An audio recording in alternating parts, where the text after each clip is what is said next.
자, 여러분 안녕하세요. 김정규 교수입니다. 오늘 저번 시간에 이어서 독일 대학 등록금 제도 그리고 사회복지정책과의 연관성에 대해서 계속해서 하겠습니다. 여러분 그 프린트물은 271쪽이죠. 그래서 이번에 등록금 제도의 도입 과정 이 부분에 해당되겠습니다. 그래서 여러분 이제 우리가 이 프린트물을 보지만 또 조금씩 여러분이 자료만 보면 지켜올 수 있어서 제가 영상을 조금씩 준비해 놨습니다. 독일 마인츠 대학교 이제 브이로그인데 안에 구경시켜 주는 게 있어서 이걸 틀어주면서 제가 할까 싶습니다. 소리를 좀 낮출까요? 더?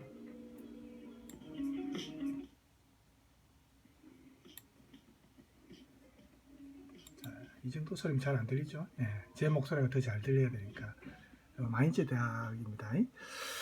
그래서 대학 등록금 도입에 대한 문제가 독일의 각 정당 간에 서로 이제 입장 차이가 그 당시에 많았습니다. 그래서 찬성하는 입장은 주로 이제 보수 정당이죠. 최대우나 기사당, 기민당, 그렇죠? 그래서 수업료를 징수하는 것이 오히려 자극제가 되어가지고 학업 효율을 높일 수 있다. 이런 논리로 이제 긍정적 효과를 얘기를 했지만 반면에 오히려 등록금이 학생들에게 위협이 되어 학생들의 학업 의욕을 감소시킬 것이다. 이렇게 주장하는 입장도 물론 있죠. 그래서 이제 주로 SPD나 이런 쪽 당인데 그렇게 되면 이제 등록금을 이렇게 받게 되면 학업에 중도 이탈하는 학생들, 생활 형편이 어려운 학생들이 있겠죠. 또 그 사회적 어떤 위화감을 느낄 수도 있고, 그래서 이제 반대를 하는 겁니다. 그래서 헌법 소원을 그때 이제 보수 정당 있는 7개 주에서 신청했죠.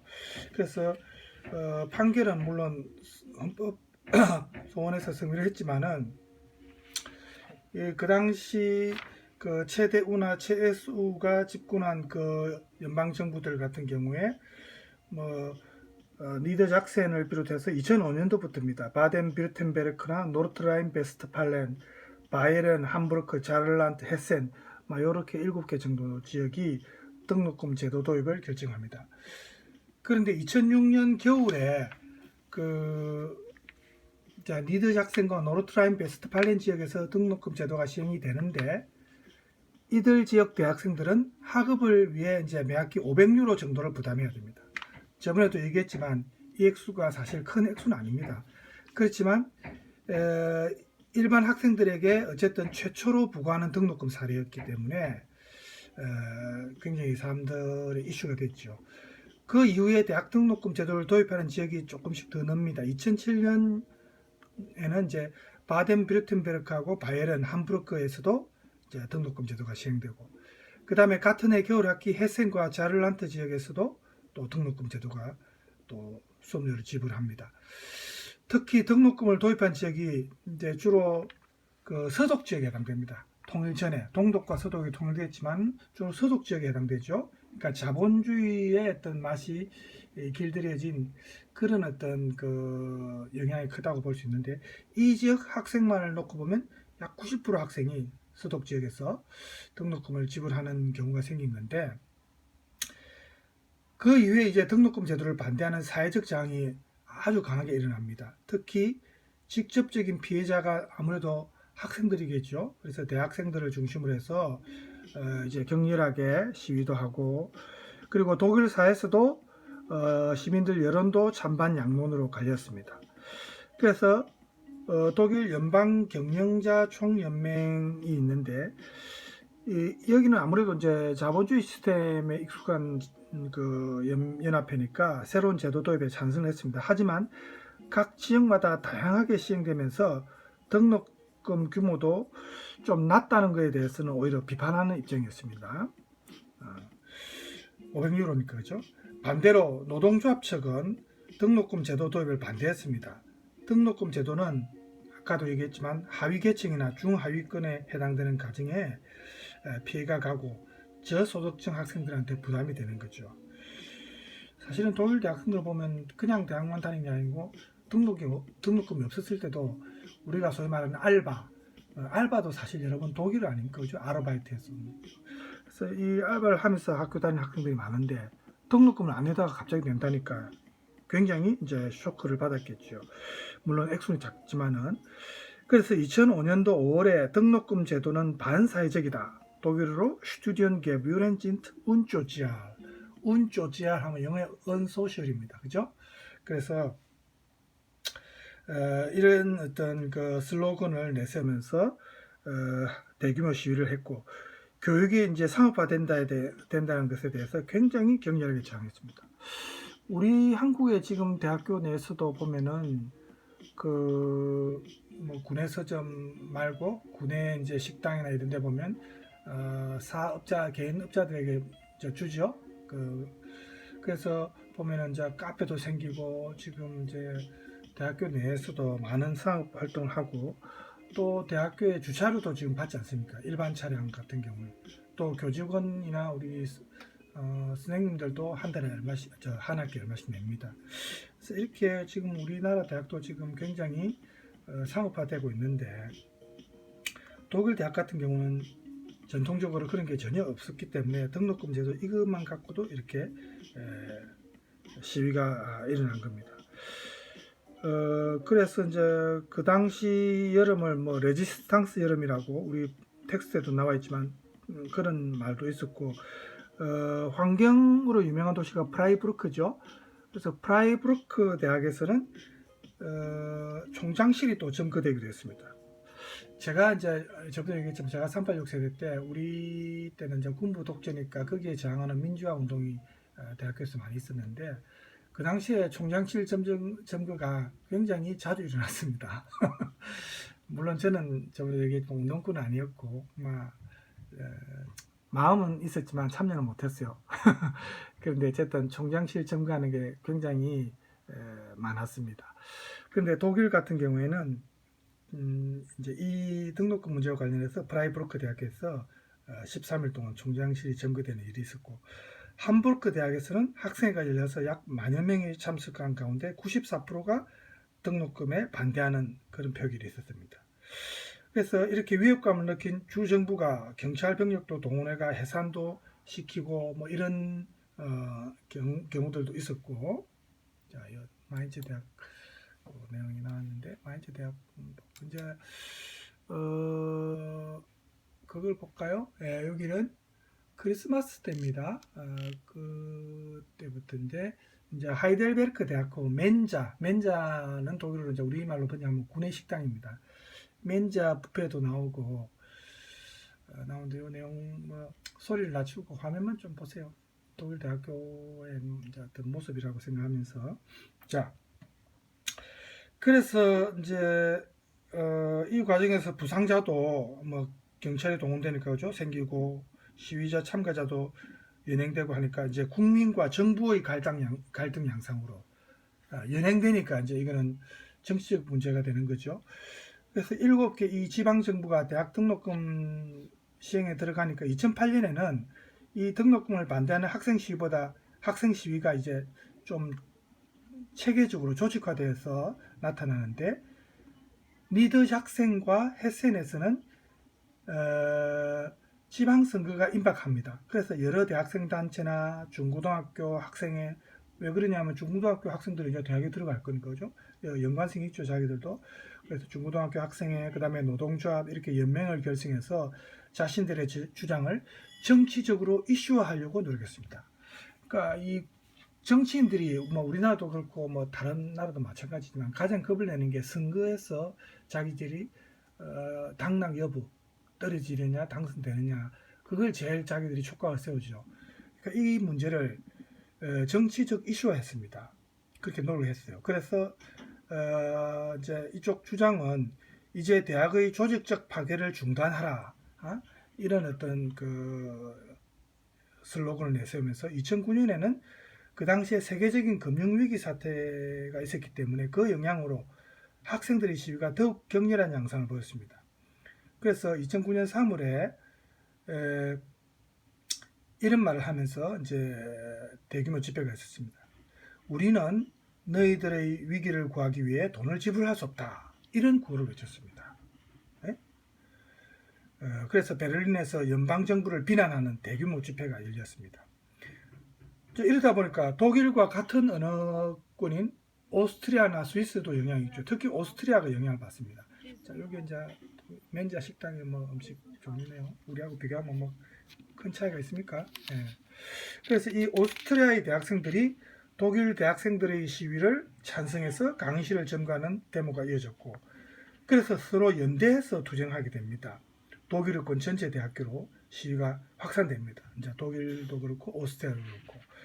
그래서 그 당시 언론이 이들을 공구세대, 2009년이니까 공구세대라고 부르면서 지대한 관심을 보였다고 합니다.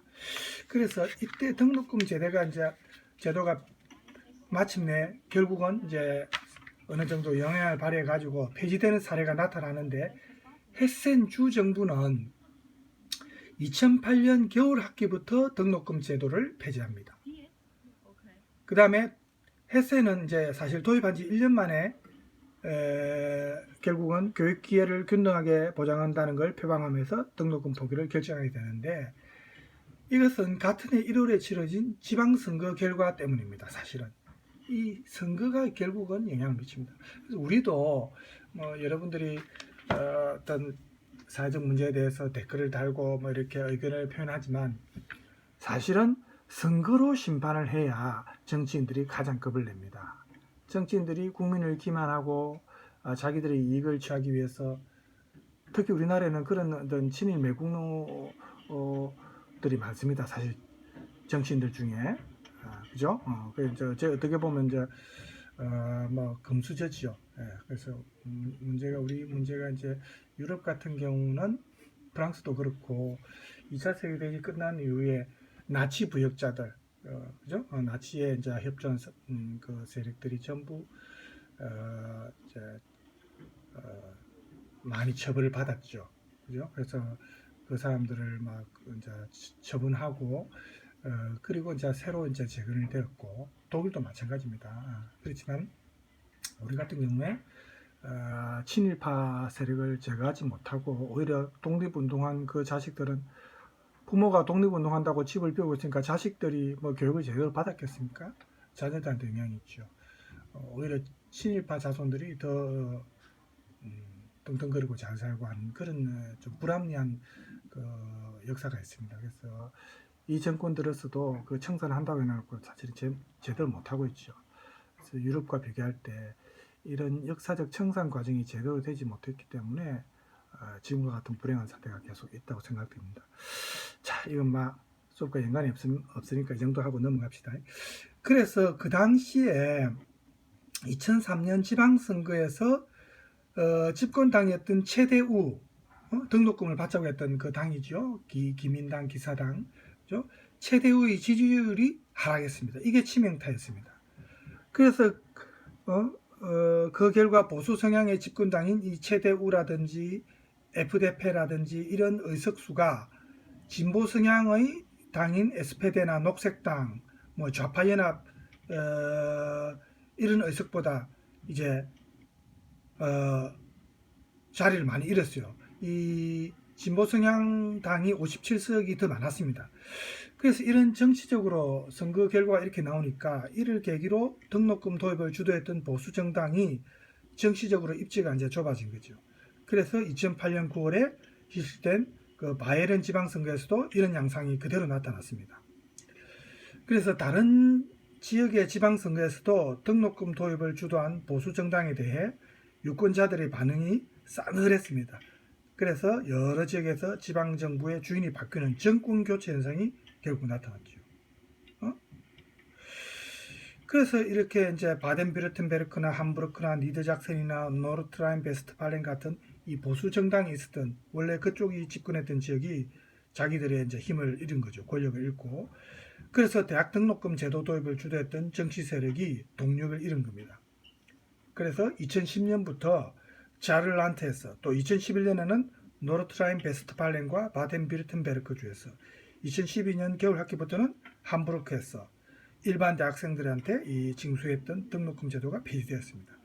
이제 등록금 제도 실시된 지 몇 년 안 됐는데도 이제 결국 폐지됐어요. 이제 대학 등록금 제도를 운영하는 지역은 바이에른과 니더작센뿐입니다. 그래서 바이에른의 경우 국민청원을 지방정부가 받아들임으로써 2013년에 겨울학기부터 등록금 제도가 폐지됩니다. 니더작센은 2003년 지방선거에서 결국 진보정당인 SPD와 녹색당이 집권함으로써 정권 교체가 이루어집니다. 그래서 새로 구성된 정부가 주도해서 등록금 제도가 없어지게 되고 2014년 겨울학기부터 독일에서는 이제 독일 전국에서 대학 등록금 제도는 완전히 사라집니다. 그러니까 원래 등록금 제도가 없다가 2002년도 때부터 잠시 생겼는데 얼마 안 가서 폐지된 거죠. 그래서 저번에도 얘기했지만 결국 독일의 정체성을 되찾자는 운동이 성공을 거뒀다 이렇게 볼 수 있습니다. 아유, 굉장히 많네요. 저도 이제 독일 오래됐지만은 맨자에서 식당에서 먹을 때 역시 독일 그 대학 학생증이 여러 가지 혜택이 있었고 특히 식당에서는 가격에 비해서 음식도 맛도 있지만은 양도 또 많이 줬어요. 그래서 맨자에서 근데 좀 사실은 아무리 맛있고 양이 많아도 오래 먹으면 질리죠. 한 번씩 바깥 음식도 먹고 싶고 우리도 마찬가지 아닙니까, 그죠? 예. 자, 그래서 우리 텍스트 자, 그 다음에 이제 여러분 텍스트에서 보면 275쪽에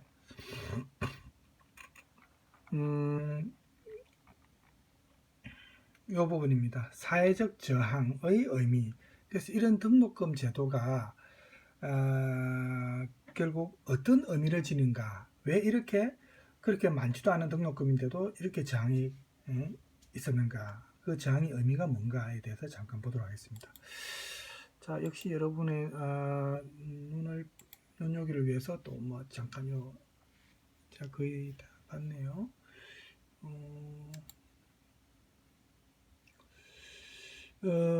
미대 대학원생이 오리엔테이션 한 내용하고 독일에서 자취생이니까 이제 한국 학생이니까 김치 만드는 거 독일 대학교 적응기라고 하는데 이 내용 잠깐 보여드립니다. 소리를 좀 낮춰서 자, 보면서 저도 독일에 있을 때 한국 음식이 많이 그리웠습니다. 그래서 고추장을 갖고 가면서 한 번씩 질릴 때 고추장에 비벼 먹고 이랬어요. 고추장을 좀 가져가면 좀 낫습니다. 느끼할 때. 자, 그래서 조금 더 놔줄까요? 그 등록금 제도의 도입이 여러 가지 부작용을 낳았습니다. 먼저 중도 학업을 포기하는 그런 이제 학생들이 예상대로 있었고 저소득층 출신의 학생이나 이 학생 비중이 결국 특히 높았습니다. 또한 신입생 경우에 등록금을 징수하지 않는 지역으로 이동하는 현상이 있었습니다. 얼마 안 됐지만 등록금 안 받는 대학으로 이동하고 그 다음에 등록금 제도가 전국적으로 약 32,000명의 학생을 감소시키는 결과가 나왔습니다. 이게 연구 통계로 조사 결과로 나왔습니다. 2009년에. 그래서 이제 등록금 제도의 도입이 결국 누구를 위한 것인가 라는 의문이 생기죠. 최초 대학생들에게 등록금을 부과하자는 배경에는 아까도 말했지만 사회 적합성과 재정 안정이라는 기대 효과 이런 거를 언급한 사람도 있었고 그런데 실제로 해보니까 이런 현실이 기대와는 달랐다 이 말입니다. 예를 들어서 노르트라인 베스트팔렌 같은 경우에 대학 등록금 그 수입이 교육의 질적 향상을 도모하는 결과는 어디에서도 나타나지 않았습니다. 실제 주장했던 사람들 논리와는 다르더라 이 말입니다.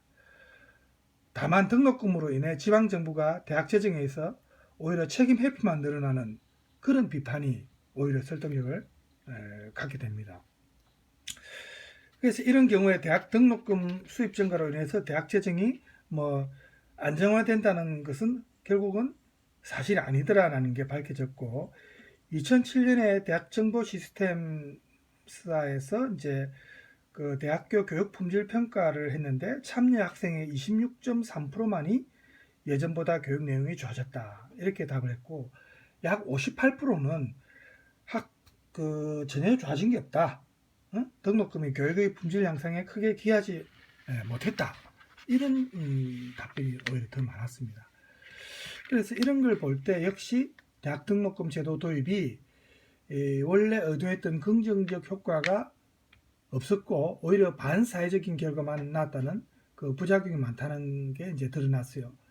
그래서 이 등록금에 대한 사회적 저항이 오히려 클 수밖에 없었고, 특히 사회 연대주의를 강조하는 독일 사회에서 경제적 능력에 따라서 교육 기회를 이렇게 차등한다는 것은 결코 사람들이 받아들이기 쉽지 않았습니다. 중산층 이상의 독일 국민들에게 학기당 500유로 정도 등록금은 저번에도 얘기했지만 경제적으로 큰 부담은 아닙니다. 그렇지만 이렇게 저항이 컸던 이유는 그 이후 향후의 국가 정체성의 문제입니다. 그래서 독일 국민들에게 등록금 문제는 대학 등록금 액수가 중요한 게 아니고 독일 사회가 지금까지 그 추진해왔던 그 사회복지국가의 성과들이 결국은 잠식된다는 겁니다. 퇴색된다는 거죠.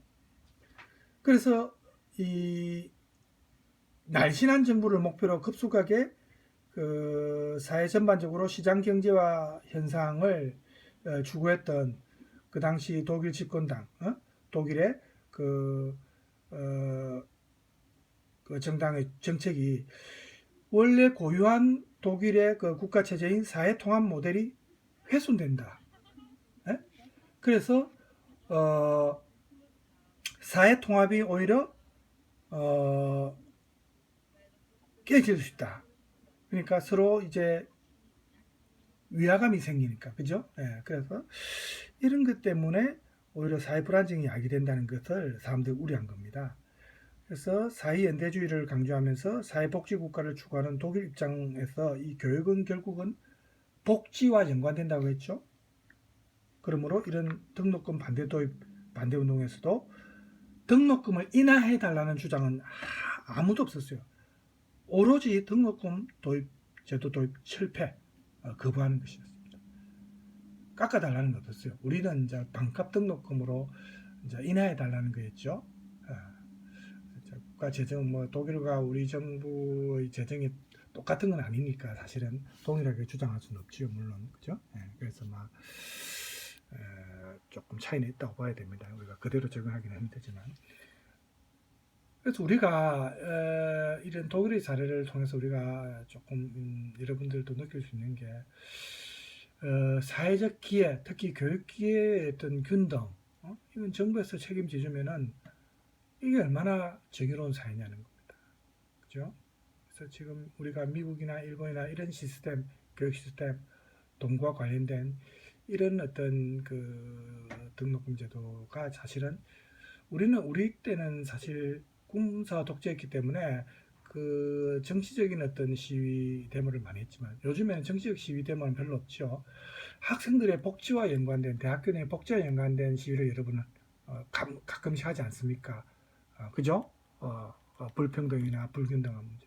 그래서 이런 문제에 대해서 여러분이 관심을 많이 가졌으면 좋겠습니다. 그죠?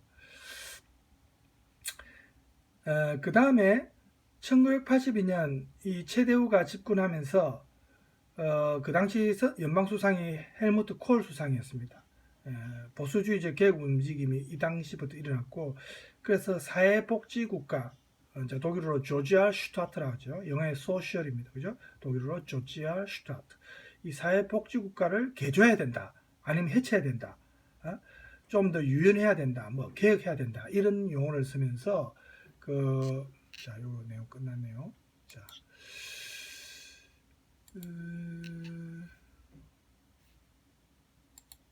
자, 요게 이제 독일 지역 대학교 2008년에 등록금 자료 관련해서 이제 대학생들 표기라는 사진이고, 그 다음에 이제 독일 대학 등록금이 그때 완전히 폐지됐죠. 그래서 이제 독일 주에 따라서 이제 등록금이 조금 차이가 있는데 완전히 이제 폐지가 된 그 이후에 이제 내용이 여기 요약되어 나와 있습니다. 이제 캠퍼스 내 모습이죠. 우리나라는 그 당시에 뭐 반값 등록금 문제로 이렇게 이슈됐지만 독일에서는 이제 완전히 이제 폐지되는 쪽으로 가닥이 잡혔죠. 여기 이제 상하탑, 우리로 치면 상하탑에 해당되는. 자, 동영상은 또 조금 이따 보고, 동영상만 보면 또 여러분 거기에 또 신경이 집중되니까, 그죠? 그래서 그 당시 이제 콜 수산 같은 경우에 이제 그렇게 이슈를 유연하고 개혁을 외치면서 신자유주의자들의 입장을 두둔했죠. 신자유주의자들. 그래서 복지국가 모델을 글로벌 시대에 좀 맞추자. 경제적으로나 기술적 발전을 초월하는 불합리한 제도라고 생각을 하면서 사회 곳곳에서 민영화를 주도하고, 우리도 지금 만약에 뭐 의료 시스템이나 이런 게 만약에 민영화되었으면은, 지금 미국 보세요. 우리 코로나 사태 때문에 이번에 미국이나 이런 일본이나 전부 민낯이 드러났는데, 소위 뭐 선진국으로 알았지만 결코 꼭 그런 게 아니더라. 그죠? 여러 분야에서 이래 보니까 후진적인 면모들이 많이 드러났습니다. 그래서 특히 미국은 빈부격차가 너무 심한 것 같아요. 그리고 의료보험제도가 제대로 정착이 안 되니까 돈이 없으면 치료를 받지 못해서 죽는 사람이 많습니다. 사실 코로나 아니더라도 독감으로 인해서 해마다 엄청난 사람이 죽지 않습니까? 미국에서. 이번 올해는 이제 코로나와 독감이 같이 이제 동시에 병행할 거니까 아마 더 사망자가 많을 것 같고, 일본도 얼마나 그 사망자 수나 확진자 수를 감추고 은폐합니까? 역사를 뭐 거짓 역사를 가르치는 게 국민성하고 관계 있는 것 같아요. 이번에 보니까 코로나 사태도 감추게 급급하고, 그래서 좀 더 사태를 키웠죠. 그래서 지금도 보면은 뭐 실제로 코로나로 죽은 노인들이 많은데, 예년보다 뭐 한 5배 가량 사망자가 많답니다. 그런데 그걸 검사를 안 해서 그렇지 사실은 폐렴이 아니고 코로나로 죽은 노인들이 많답니다. 근데 그 검사 자체를 아예 안 했어요. 일본 같은 경우는 이제 은폐하는 거죠. 그리고 검사를 제대로 안 하니까 지금 확진자가 굉장히 많은데 모르고 있는 경우 많죠. 그래서 일본에서 우리나라에 들어왔는데, 일본에서는 확진되었다가 완치됐다고 판정받았는데, 우리나라에서 공항에서 검사했는데 그 사람이 확진자였어요. 그러니까 일본 검사가 조금 잘못된다는 것도 이제 나왔죠, 통계로. 그래서 막 그런 문제가 있습니다. 그래서 우리나라 지금 코로나 대응이 지금 어쨌든 세계적으로 잘 되고 있다는 것은 확실하니까, 우리가 막 그런 거는 우리가 믿고 정부 사항대로 일단은 따르는 게 좋지 않을까, 그런 생각이 듭니다. 자, 다시 내용으로 돌아가서, 그래서 그 당시에 이제 콜 수산 같은 경우에는 이렇게 민영화를 주도했습니다.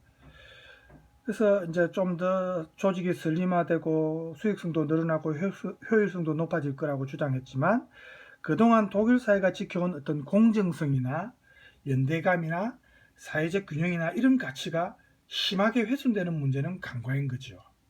그렇죠? 현재 우리 한국 사회 문제와도 연관성이 있지 않습니까? 그죠? 오늘날 사회 민주주의 이념에서 분배의 정의는 더 이상 핵심 덕목이 아닙니다. 그 대신 현대인들에게 기회 보장과 세대 간 공평성이 더 강조되고 있습니다. 이러한 맥락에서 우리 독일 국민들이 교육 복지가 후퇴된다는 것은 사회국가주의를 기본적으로 흔드는, 그 근간을 흔드는 그런 사태다, 이렇게 인식을 한 겁니다. 민영화의 효율성이 한편으로는 인정이 되지만, 의료나 연금이나 교육 분야에서는 오히려 민영화가 긍정적 효과보다는 그 후유증이 더 클 거다, 이런 우려가 이 등록금 제도를 격렬히 반대하게 된 이유라고 볼 수 있는 겁니다. 독일 사회에서 교육기회의 보장은 사회민주주의를 바탕으로 한 사회 공동체를 유지하는 핵심입니다. 또 신자유주의자들이 주장하는 대학에서의 경쟁은 산업체에서 얻는 경제적 효율성과는 또 다르다라는 게 일반 독일인들이 생각하는 그런 입장이었습니다. 그래서 시장성과 경제성을 강조하는 이 신자유주의자들 입장에서는 자유와 정의라는 이념 아래 교육과 연구활동을 전개하는 독일 대학 시스템이 별로 마음에 안 들겠죠. 그죠? 그렇지만 저비용 고효율의 효율성만 강조해가지고 대학을 경쟁 시스템으로 만약에 내몬다면은 원래 독일이 추구했던 대학 고유의 기능은 기대하기 어렵다라는 게 이 독일의 사회민주주의자들의 입장이었습니다. 그래서 등록금을 내고 학교에 다니는 학생은 대학 교육의 고객이 된다. 독일어로 쿤데죠, 고객. 그래서 이 대학 교육의 고객들은 소비지상주의를 배우고 인적 자본으로서 취업시장에서 마치 상품처럼 팔리는 거죠. 상품으로 길러지는 거죠. 그래서 이제 대학이 고등교육기관으로서의 어떤 기능을 상실하고 소위 말하는 대학이 아니고 4년제 직업학교다. 직업 아카데미로 전락한 거나 마찬가지다. 이렇게 보는 겁니다. 그래서 미국의 사례에서 알 수 있듯이 이 성과지향주의, 시장과 성과지향주의 대학에서 학문의 사회적 책임을 기대하기는 거의 어렵습니다. 그죠? 효율성만, 경제적 효율성만 강조하면 솔직히 안 그렇습니까, 여러분? 그러면 대학이 왜 필요하겠습니까? 그냥 대학보다는 취업 학원에 가는 게 더 취업과 연관해서는 더 잘 가르치죠. 학원이 오히려. 여러분들도 알지 않습니까? 그죠? 그래도 우리 같은 경우는 지금 대학 졸업장 때문에 또 대학에 오는 학생들이 많죠. 직장 다니다가도 야간 대학이나 직장 다니다가도 대학원에 취업하는 사람들은 역시 우리 사회가 아직도 학벌주의가 팽배하다 보니까 그 대학 간판, 대학 졸업장이 필요해서 자기가 일하는 데는 필요 없는데도 불구하고 대학에 또 들어오는 사람도 있습니다. 물론 순수하게 자기가 좀 더 공부하기 위해서 자 조금 카메라 위치를 바꿨습니다. 그래서 순수하게 이제 자기가 더 배우기 위해서 또 대학의 평생교육원이나 이렇게 들어오는 사람들도 만학도도 있습니다만 그렇지 않은 사람들은 이렇게 대학 졸업장 때문에 이제 보통 들어오죠. 그래서 독일 사회에서 대학 개혁은 이렇게 단순한 비용 절감이나 효율성의 문제가 아니라 향후 국가 체제의 방향을 수정해야 하는 그런 중대한 결정이기 때문에 이 문제에 대해서 어떤 입장에 설 것인가, 미래의 독일 사회나 독일 대학의 모습을 결정짓는 중요한 판단이 됩니다. 그래서 시장 경제를 강조한 이 대학 개혁이 분명 사회적인 불균형을 낳을 수 있기 때문에 이걸 받아들이느냐 안 받아들이느냐 그 문제죠. 그래서 상당 수준의 불공정성도 받아들여야 하는 그런 문제이기 때문에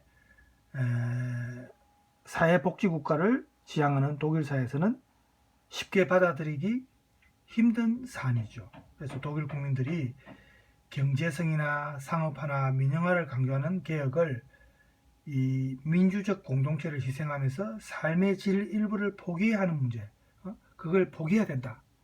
이렇게 생각을 한 겁니다. 그래서 경쟁을 강조하는 대학 개혁에서는 평가나 대학 평가나 벤치마킹이나 서열화 이런 것만 남을 거다. 결국은 이런 식으로 만약에 흘러가다 보면 그런 걱정이 이 대학 등록금 문제와도 연관이 된 겁니다. 이걸 500유로 액수가 적다고 해가지고 그냥 허용하면 나중에 점점 이런 방향으로 대학이 흘러가가지고 완전히 상업주의화되고 대학이 서열화되고 지금 우리나라가 대학 서열화되어 있지 않습니까? 그죠? 독일은 대학 서열화되어 있지 않아요. 그 대학만의 어떤 특정한 그 대학에서 이제 알아주는 어떤 학과라든지 이런 거는 물론 있습니다. 그 대학의 어떤 특징을 드러내는. 그렇지만 서열화는 전혀 없죠. 그래서 그런 거를 우려한 겁니다. 그래서 이러한 대학 풍토에서는 또 정치적 압력이 강하게 작용할 것이다. 정부의 입김에 영향을 받을 거다. 그죠? 양적 성과만을 강조하면 결국은 기회주의자들만이 생존하는 대학이 일종의 학문의 상아탑이 아니고 서비스 산업의 한 분야가 될 것이다. 대학이. 이렇게 생각한 겁니다. 그래서 대부분의 독일 국민들은 지금까지 독일 대학이 추구한 이 자유와 평등을 추구하는 인문학 이념과 사회 정의를 강조하는 사회적 책임의 문제 등이 이런 대학 개혁을 통해서 훼손될 것이다. 이렇게 이제 생각을 한 거죠. 그러면 대학에서 학문적 자유나 지적 창의성을 기대하기는 어렵다. 대학 본래의 가치가 이제 없어지는 겁니다. 그래서 독일 사회에서는 사회복지국가 이념을 추구한 이 사회 공동체를 지키듯이 우리가 대학 교육도 계속해서 지켜야 되겠다. 우리 사명이다. 의무다. 이렇게 이제 생각을 한 겁니다. 여러분 우리 텍스트에도 방금 제가 이제 말한 내용이 이 사회적 지향의 의미와 관련된 내용입니다. 이게 이제 텍스트에 지금 나오죠. 그래서 여러분 이걸 이제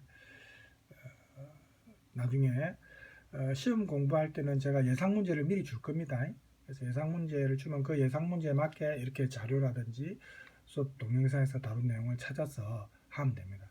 어차피 우리가 수업에서 다 다룬 내용을 제가 그 중에서 예상 문제를 낼 거니까 큰 문제 없어요. 그래서 예를 들어서 제가 독일 대학 등록금 제도와 사회복지정책의 연관성에 대해서 서술하시오. 만약 이렇게 문제를 내면 우리 이제 요 텍스트를 토대로 여러분이 자료를 요약해 놨다가 서술형으로 답안을 작성하면 됩니다.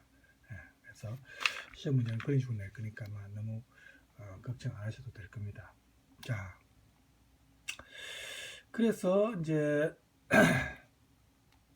이렇게 이제 이런 이제 그 복지와 연관해서 대학 등록금 제도를 생각했기 때문에 이렇게 저항이 심했다는 거. 그 다음에 이제 할 수 있는 내용이 이제 278쪽입니다. 우리나라의 반값 등록금 논쟁에 대한 해결 방안 해가지고 지금 나와 있죠.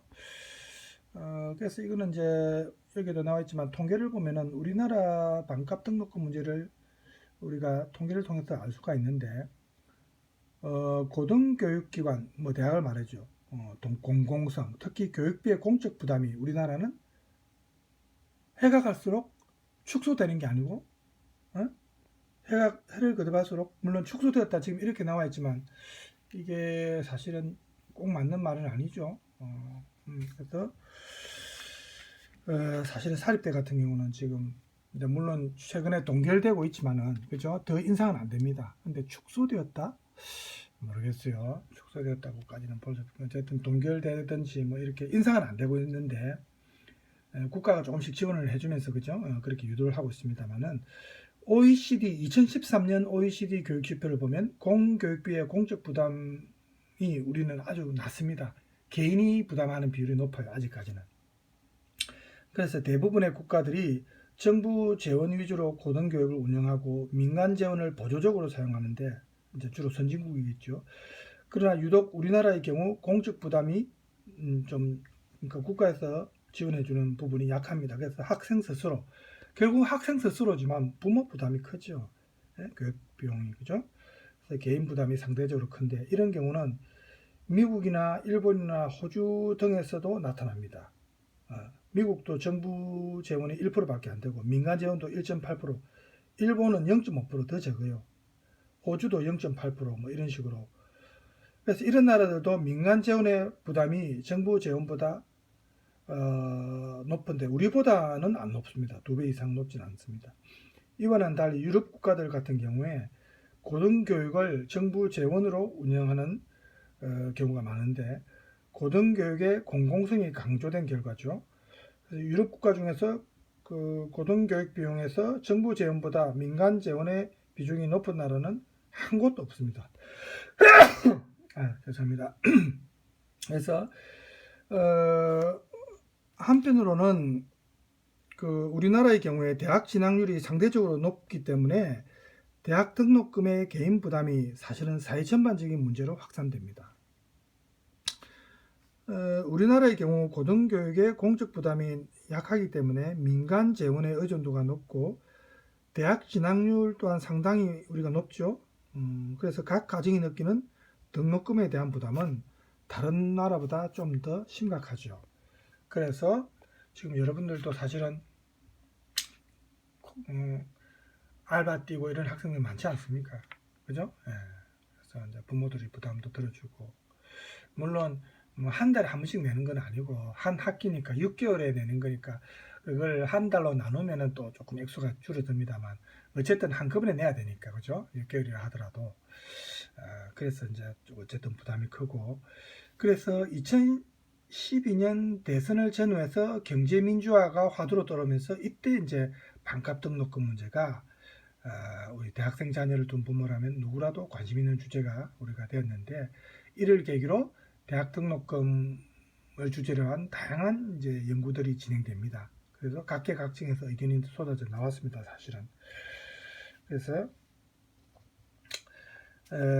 우리가 그 해결 방안으로 이제 다른 나라의 학비 지원 유형을 지금 한번 보는 겁니다. 특히 이제 우리가 모델로 삼을 수 있는 게 유럽 국가들이죠. 미국과 일본은 제외시켜야 됩니다. 유럽 국가를 중심으로 이제 분석해 가지고 우리 교육 비용의 해결 방법을 한번 모색해 보는 겁니다. 그래서 이제 찾아보니까 4가지 유형이 있었습니다. 여러분 텍스트에서 여기 도표에 나와 있죠. 그래 좀 여기 이제 출력한 자료가 있으니까 그걸 봐도 되고 이제 이 화면을 봐도 됩니다. 그래서 이 국가로부터 재정 지원을 받는 규모하고 학생 입장에서의 자립도를 분석해서 이렇게 4가지 유형이 나왔어요. 보세요. 이름이 뭐뭐 있습니까? 지금 성인형 모델, 그 다음에 청소년형 모델, 유아형 모델, 투자자형 모델, 이렇게 분류를 할 수 있습니다. 그래서 이제 여기서 이제 표에도 나와 있지만 보세요. 이렇게 국가의 재정 지원하고 학생의 자립도 해가지고 국가의 재정 지원이 많냐 적으냐, 학생의 자립도가 높으냐 낮으냐, 이렇게 해가지고 지금 4가지 유형이 나왔죠. 그래서 성인형 모델이 아무래도 이거는 이제 이름 용어에서 나와 있지만 학생을 성인으로 이제 생각하는 겁니다. 그래서 국가의 재정 지원이 많고 학생의 자립도도 높고 그렇습니다. 그래서 이거는 국가가 학생의 학업에 필요한 재반 비용 대부분을 부담하는 유형입니다. 그래서 학생 개인의 학비 부담은 거의 없습니다. 이게 성인형 모델입니다.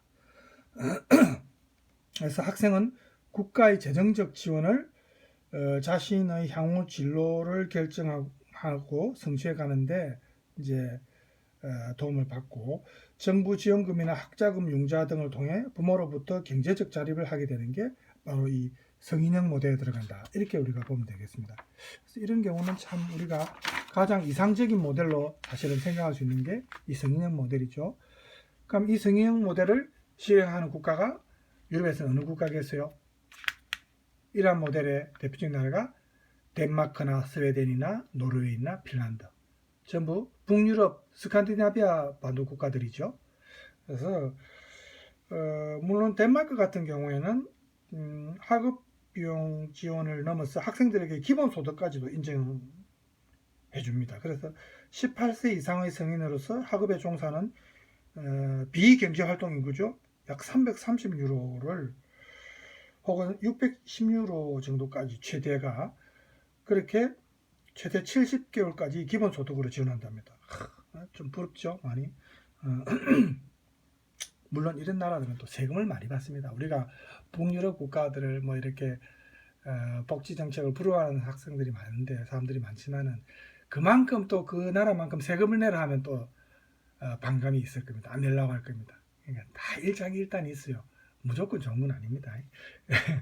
자, 그 다음에 이제 두 번째 유형은 청소년 모델이 있는데, 여기에 보면은 학생을 성인으로 성장하는 그 청소년으로 보는 겁니다.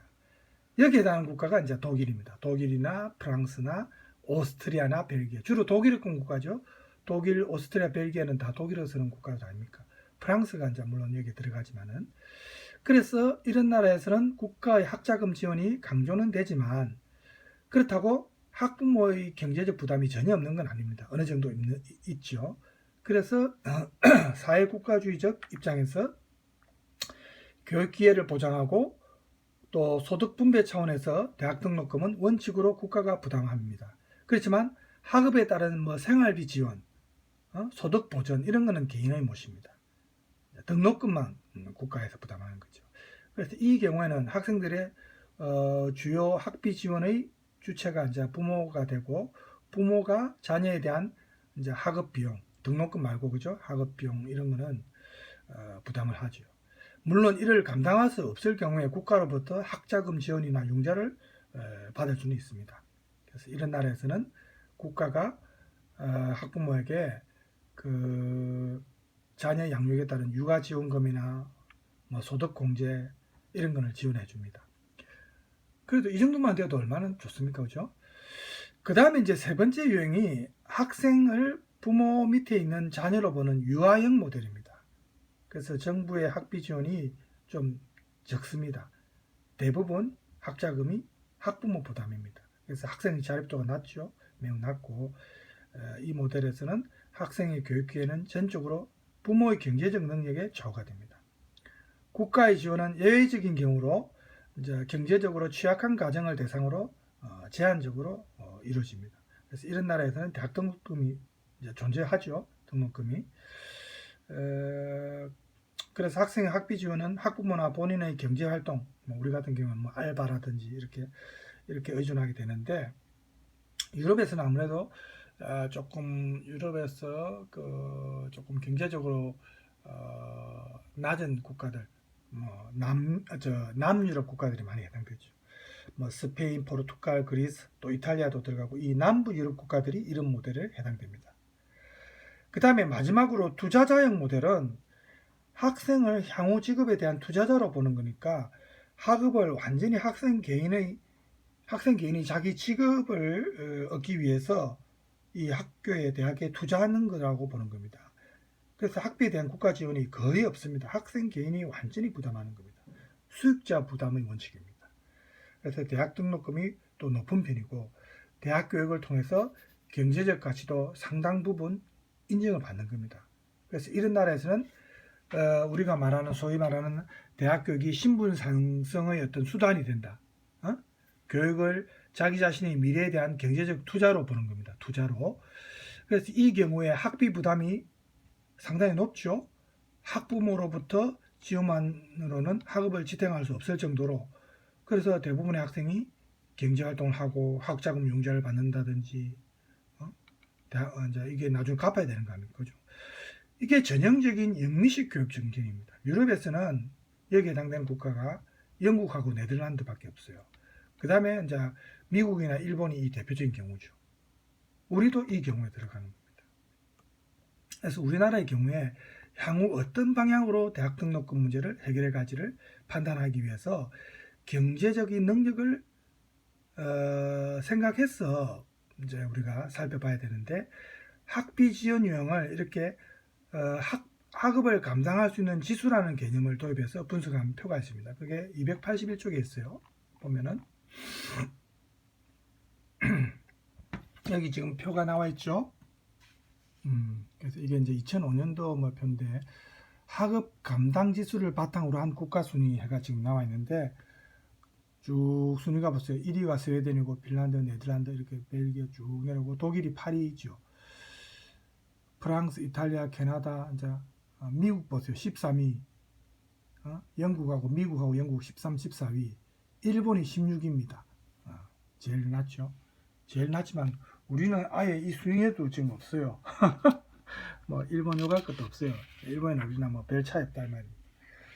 그래서 이런 걸 보면은 참 우리가 부모님들의 부담이 크고 여러분들이 공부할 때 학업 비용이 많이 든다는 걸 알 수 있는데, 그래서 이 10위권 밖의 국가들은, 여기 지금 이탈리아까지 보고 10위권 밖의 국가들은 사실은 투자자형 모델에 전부 다 해당이 되는데, 이 하위권에 위치한 이 국가들은 대부분 영미식 자본주의입니다. 그래서 우리나라는 이번 분석에 포함은 안 됐습니다. 여기에 아마 통계 포함을 시켰으면 몇 위 나왔는지 이제 아직 알 수는 없죠. 포함은 안 됐지만 순위에는 없지만 우리가 여러 가지 정황으로 볼 때 이 투자자형 모델에 들어가는 것은 분명하고, 또 우리가 미국과 일본의 학비 지원 유형과 비슷하니까 최하위인 일본과 아마 비슷하다고 볼 수 있을 겁니다. 투자자형 모델에서도 구매력 지수를 감안해 가지고 학업 감당 지수를 놓고 보면은 우리나라 학생들의 학비 부담은 아마 세계 최고 수준일 겁니다. 그래서 이렇게 인재를 양성해서 국가 경쟁력을 키워야 하는 우리나라 입장에서 보면 이 고등교육의 비용을 개인에게만 떠넘기는 것은 앞으로 우리 미래 국가 발전에 큰 별로 좋은 영향을 끼치지 않겠죠. 우리나라가 무슨 천연자원이 있습니까? 아니죠. 우리는 정말로 고급 노동력, 우리가 지적 노동력에 의존해서 수출을 통해서 먹고 사는 국가가 우리나라 아닙니까? 독일도 사실은 그렇습니다. 수출을 먹고 사는 국가고 고급의 어떤 인력이 국가 발전에 큰 영향을 끼치죠. 우리도 그랬는데 이렇게 고급 인재를 양성해가 국가 경쟁력을 키워야 하는 우리 입장에서 그렇죠? 이런 영미식 자본주의 학비 지원 형태의 투자자의 모델은 사실은 비효율적입니다. 그렇죠? 경제적으로 어렵고 열등한 상황에서도 머리가 뛰어나고 굉장히 그 능력이 있는 학생들도 분명히 있을 건데 이런 제도 때문에 대학을 포기하고 공부를 제대로 못할 수 있는 그런 학생들도 얼마나 많겠습니까? 그렇죠? 그래서 이런 지금까지 분석을 우리가 종합해 보면은 해결책으로 결국 스칸디나비아 국가들, 북유럽 국가들의 성인형 모델을 물론 우리가 하면 좋겠지만 목표로 삼아야겠지만 국가의 재정 부담이 크기 때문에 현실적으로 사실은 어렵습니다. 그래서 독일이나 프랑스 정도 중부 유럽 국가들이 택하고 있는 이 청소년형 모델을 우리가 현실적으로 대안으로 생각할 수가 있습니다. 그러니까 독일이나 프랑스 경제 구조의 특징을 우리가 일명 독일 같은 경우에 라인강의 기적, 옛날에 우리 한강의 기적이라고 했죠. 우리는 라인강의 기적, 이게 이제 본떠서 한 표현인데 라인식 자본주의라는 개념이 있는데 독일이나 프랑스 경제 구조가 왜냐하면 이제 라인 강변에 위치한 독일이 세계 2차 대전 이후에 자유시장 경제 모델에 대한 수정 보완으로 만든 게 독일의 사회적 시장 경제 아닙니까? 그죠? 여기에는 이제 프랑스와 벨기에 북유럽 국가들도 포함됩니다. 이 사회적 시장 경제. 우리는 사회적이란 말을 사회적 자본주의 사회주의 하면은 나이 드신 분들은 공산주의를 자꾸 떠올리면서 정부 이제 좋지 않은 쪽으로 부정적으로 생각하는데 절대 그렇지 않죠. 그래서 우리는 사실은 지금 빈부격차가 심하고 이렇게 사회적 불균형이 심화될 때는 사회주의적인 요소가 사실은 많이 가미가 돼야 됩니다. 그렇죠? 그래야 전체적으로 국민들이 어떤 이질감이나 반사회적인 어떤 반감이 줄어들 수도 있고 더불어 살아가는 그죠? 우리가 더불어 같이 더불어 살아가는 그런 어떤 그 목표가 생길 때 그 사회 공동체 구성원들이 서로 다 협조가 또 잘 될 수 있지 않겠습니까? 그죠? 물론 경쟁 시스템이 완전히 없어져야 된다는 건 아니죠. 그것도 존재해야 되지만 이런 요소도 가미가 돼야 되지 않을까 이런 생각이 듭니다. 그래서 이 라인 자본주의라는 것이 사회적 안정을 결국은 추구해서 주식시장보다 은행을 중심으로 자본을 조달하고 노사의 사회적 유대관계를 중시하는 특징이 있습니다. 독일 같은 경우에 노사관계를 굉장히 중요시하죠. 그래서 이런 거.